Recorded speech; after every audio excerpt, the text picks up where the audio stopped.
Tampering in college football. Gasp. How much of this is going on?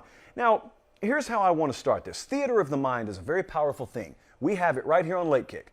Producer Jesse, Director Colin, I tell you they exist, but you've never seen them. Half of you don't even believe they're real, but I can assure you as much as I can assure you right behind that wall. They live and they breathe and they have thoughts and feelings and hearts and emotions just like the rest of you, but you don't know what they look like. And so absent that in your mind, you just kind of make things up. Some of you have gone off the deep end making those things up, but this is very prevalent in college football too. And you know where it's happening? It's happening in the world of tampering. Now, there is a lot of what people believe, and then there's not so much of why I believe it. And that's where I want to go tonight. Now, I want to take you back, let's say, to yesteryear. You know, if you grew up, I don't care if you're 60 years old or you're 30 years old.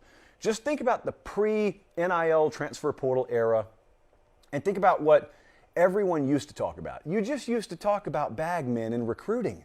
You used to talk about dropping bags and buying players. And remember how everybody just thought they knew. You could ask any, even casual college football fan about $100 handshakes and players being paid, and you would swear on graves of family members that had not even passed on yet that, yep, it's happening, and I can guarantee you my rival's doing it. But yet, if you were pressed for evidence, hardly any of you would have actually had evidence. You just had heard some things, and you had read some things, and then your own cognition had put together some things, and you had just summarized in your own mind, yep, it's happening. But you didn't really have any evidence, you just thought it was happening. Well, that's kind of where we are with tampering right now. Not a lot of people have stone cold, hard and fast evidence that tampering is going on, but yet I would say if we unofficially polled the audience, 9 out of 10 of you or maybe more are convinced that tampering is going on. I am included in that group. And yet I also, well, I've got the word of some people who would know that it's going on, but even I myself do not have direct, hard evidence that I could take into a court of law. There are some wildly held beliefs being formed right now amongst the college football public when it comes to tampering. And what I want to lead the show with tonight, and I want to try and make you feel a little bit better about this because there are some nightmare scenarios floating around out there. I don't think that it's as bad as some of you believe. Now, this is going to be one of those classic, here's what I'm not saying sort of segments. And normally I like to tee that up because of what the comment section quickly devolves into if I don't. What I'm not saying is tampering's not happening. Oh, it's happening. Happening all over the place. I have spoken about this many times on this show. So when I tell you I don't think it's as bad as you believe, I'm not saying that it's not as widely spread. I'm saying that maybe your worst fear is not being realized in this. Because your worst fear is not that fill-in-the-blank school in the MAC is tampering. You guys don't care about that. Most of the people who watch this show, if we're talking about tampering, you're worried about your own personal roster being poached, and then you're worried about the big boys out there just coming in and having their way with all the other second-tier and third-tier programs. So what I'm not saying is tampering's not happening. What I am saying is I think the face of tampering looks a whole lot different than what your worst fears are. So here's where I want to go with this, and I want you to think along with me. Maybe you're driving around and it's Monday or Tuesday, or maybe you're watching live right now, and if you are, I appreciate that here on the YouTube channel on Sunday night. What's your biggest fear? So let me start with that. What is your biggest fear when people mention the word tampering? I don't think it's that some random school that finished 6 and 7 last year is out there tampering with players. Biggest fear for most college football fans is not that middle-of-the-road programs are tampering. Your biggest fear is that the elite Tier 1 programs in the country are going to be able to flex their muscle, and they're going to be able to go into anyone's roster they want to and pillage and plunder and take whoever they want back to where? Columbus, Ohio, or Tuscaloosa, or Clemson, or Athens. And that's your biggest fear. Enter Kirby Smart this week. I don't know if you caught this quote. He appeared on the Paul Feinbaum show, and he said something that I really want you to take note of because he said something in not so many words that we have said on this program for about 3 months now. As everyone's talking about tampering and everyone's throwing around allegations, here's what Kirby Smart said. Quote, I don't believe there's as much tampering as people think. There are kids who grow up thinking if it doesn't work out here, I should go somewhere else, which is speaking to the overall human condition. Kirby Smart continues, tampering comes from the player searching somewhere else, not from a coach reaching out. That's reality. At a place like Georgia, at a place like Bama, at a place like Ohio State, I have told you this probably a dozen times. I'm not just making it up. You're not wasting your time watching this show. I'm getting direct feedback from those programs.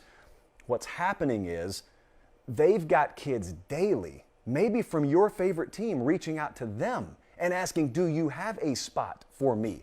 I can promise you it's happening because I have direct knowledge that it's happening. That's not to say tampering's not happening, but your worst fear of these teams that play for national championships just going behind the curtain and trying to jerk anyone they can off any roster, that's not quite the reality of how the transfer market is working right now. In fact, I'll go a step further. Not that I'm looking to draw sympathy for the major programs in college football.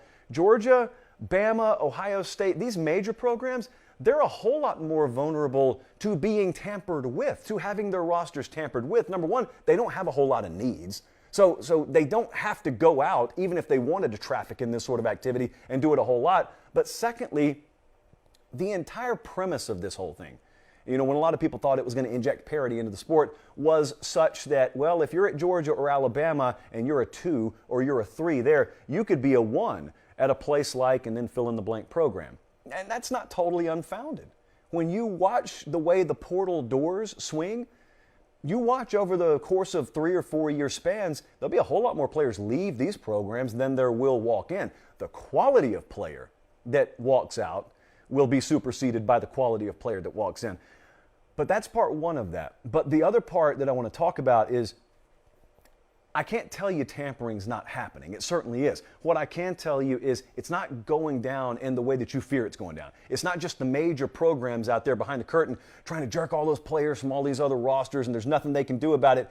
But what I have learned from talking to a lot of people is there's a big difference in everyone's doing it versus everyone's using it.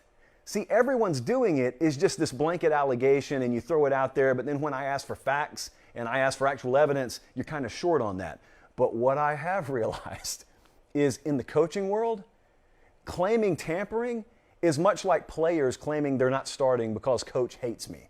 It's so much easier for a running backs coach or an offensive coordinator or even a head coach or a player personnel director saying, they got tampered with. That's why we lost that kid. It's a whole lot easier to say that than to say, we didn't create an environment or foster the kind of atmosphere that he wanted to stay and play and be a part of. That's not fun to say because that takes some personal responsibility. And there's really no way to ever prove it.